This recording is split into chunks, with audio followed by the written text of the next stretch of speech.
ایک دفعہ کا ذکر ہے کہ جنگل میں دو قافلے آمنے سامنے رکے۔ ایک مسلمانوں کا قافلہ تھا اور ایک غیر مسلموں کا۔ رات گزری، صبح کا وقت ہوا تو مسلمانوں کے قافلے میں سے ایک شخص نے فجر کی اذان کہی۔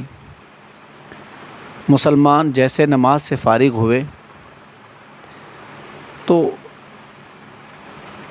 غیر مسلموں کے قافلے میں سے ایک شخص تھال میں کچھ تحائف لے کر مسلمانوں کے امیر قافلے سے ملنے کی اجازت چاہتا ہے۔ مسلمانوں کا امیر قافلہ اس سے پوچھتا ہے، بھئی یہ تحفے کس لیے؟ تو وہ آیا ہوا شخص کہتا ہے کہ ہمارے سالار قافلہ کی ایک دیرینہ خواہش آج آپ لوگوں کی وجہ سے پوری ہوئی ہے۔ تو مسلمانوں کے امیر قافلہ نے پوچھا، کون سی ایسی خواہش ہے جو آج ہماری وجہ سے پوری ہوئی؟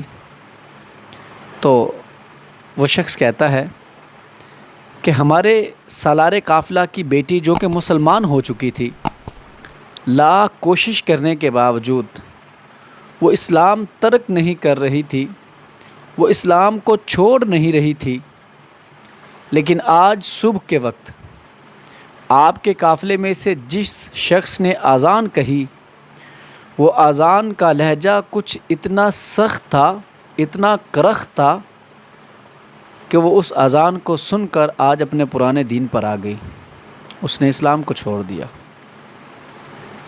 تو کہتے ہیں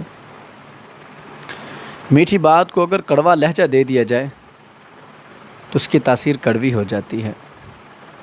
اچھی بات کو سخت انداز میں بیان کیا جائے تو وہ اثر نہیں کرتی۔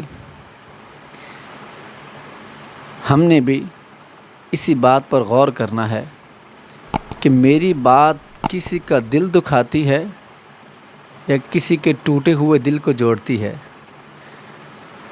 اچھی بات سے جاتا کچھ نہیں ہے، لیکن بری بات سے بہت سے لوگوں کے دل دکھتے ہیں۔ بعض دفعہ ہم اچھی بات کو اس انداز میں کہہ دیتے ہیں، اگلے بندے کا دل کرچیاں ہو جاتا ہے۔ بعض دفعہ ہم سچ بھی ایسے انداز میں بولتے ہیں، کچھ سچ ایسے ہوتے ہیں جو منہ پر نہیں کہے جاتے۔ اب ایک شخص کی ایک آنکھ ہو تو کیا ضروری ہے کہ اس کے منہ پر ہی کانا بول دیا جائے؟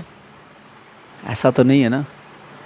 اس لیے کہتے ہیں کہ اچھی بات کو اچھے انداز میں ہی بیان کیا جائے۔